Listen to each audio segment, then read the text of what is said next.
Robert, in the last 20 years, are you seeing more people going into entrepreneurship? Are you seeing more kids, at least more open-minded to doing it? Do you see at least it trending that way? Because when I was a kid, Robert, there was no YouTube. I mean, all I could really find is your book in a library if I could find it, but no one was actually encouraging me to be an entrepreneur. Yeah. Well, what's happening is I don't know these. I should have my little flip. I talk with my hands. But there was book number 2 was the cash flow quadrant. There was E, Yeah, employee, go to yeah. school, get a job. S stood for small business, small entrepreneur. B stood for big business, 500 employees or more. And I stood for insider. I only invest as an insider. I don't have stocks, bonds, mutual funds, ETFs. The trouble with entrepreneurship is many in E's are moving to S's. So they're small business owners. And who did COVID shut down? Small business. They didn't shut down Walmart. They didn't shut down this. They knocked out the small guy. They couldn't knock me out. The other thing about being a small entrepreneur is you pay the highest taxes. Remember this here, this book here says, the creature from Jekyll Island formed the year the Fed was created, 1913, so it's Internal Revenue Service. So they make money and they collect it back through taxes. So when you go to school and you become a small entrepreneur, let's say you open up a little taco shop or something, you're going to pay the highest taxes possible. You're going to have the highest government regulation on your butt. You don't have a prayer. So the object is how do you go from E and S to B and the I? And that's where Rich Dad came in. We teach people to go from B to I. It's harder. It's almost impossible. 1 in probably a million people can make it.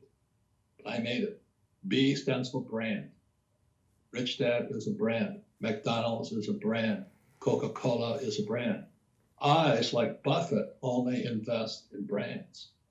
The average small-time hoodlum, hodler, or whatever they are, they're small. They're going to get stepped on.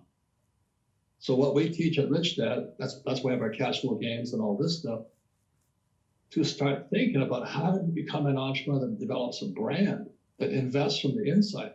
I don't want to build a Bitcoin. I just want to store my money there. You know, so all I'm doing is I put a water deal together the other day. I had to shut it down because there was a bunch of crooks in it. But I'm always putting deals together. I'm an I investor. I make my own products, all my own deals. So a Green New Deal is coming up, and I've made a couple $1 million putting together a Green New Deal project. So that's what capitalists do. But you have to be bigger than the small guy. In our schools, so I catch hell from Bitcoin guys. I mean, I love you guys, but you're thinking too small. You're peeing in the ocean of massive money. Brian, how big is the bond market? Yeah, you're right. I mean, how big is it? Is it bigger than Bitcoin?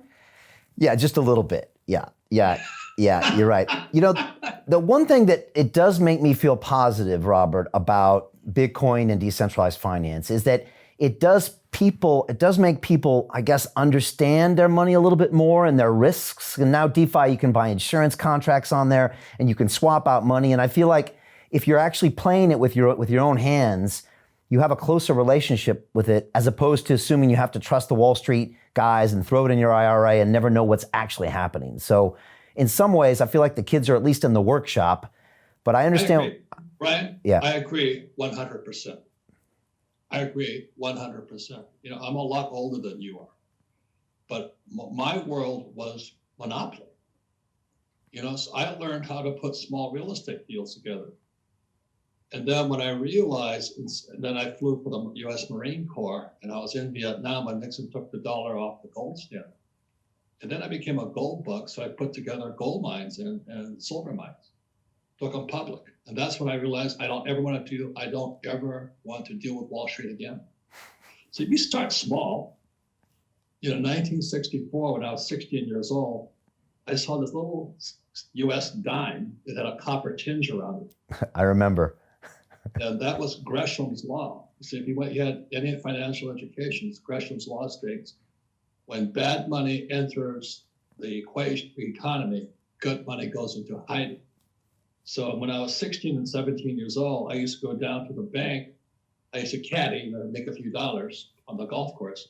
I would trade my dollars in for dimes and quarters and half dollars. I'd look for that copper tinge. If it's a copper tinge, it's Gresham's law, it's fake money. So I pulled it out. I'd turn it back to the bank and I'd get real, no copper tinge silver coins. So I have all of these silver coins today. They're worth more today than they were years ago. The trouble is my mother spent it. This is my lesson, Brian. Poor people do not know the difference between real money and fake money. Right, right. And that's why people are poor. If you're working for, this is Zimbabwe's 10 million Zimbabwe dollars. What's going to happen when this is 10 million pounds or $10 million? Or what happens when it goes to a Fed coin? That's how you should think. So I agree 100% with you. I'm glad these young people are putzing around. There's a big crypto conference on in Miami just recently and all this. But you have to understand what you're dealing with. Brian, you came from inside the belly. And Fed coin will take them out. That's what you got to watch out for. The same as artificial intelligence will take away truck drivers. Fed coin may, I hope not, but it'll take out the banks, because the transmission mechanism was it took an entrepreneur like me to borrow millions of dollars through the bond market or the pension funds and all this stuff. It required an entrepreneur to borrow money for money to get into the system to give it to the poor people. But if these young guys mess with the Fed too much and it goes to Fed coin, it's going to be a whole other game again. Because you know this. I mean, every time a new technology enters a system, there's a crash. Throughout history. So that's why I mentioned LTCM, long-term capital management, is when the internet came into a market, it crashed. There was that Y2K crap and all this other stuff. Then there was this subprime with the derivatives market in 2008. And this next one is going to be if and when we go to Fed coin.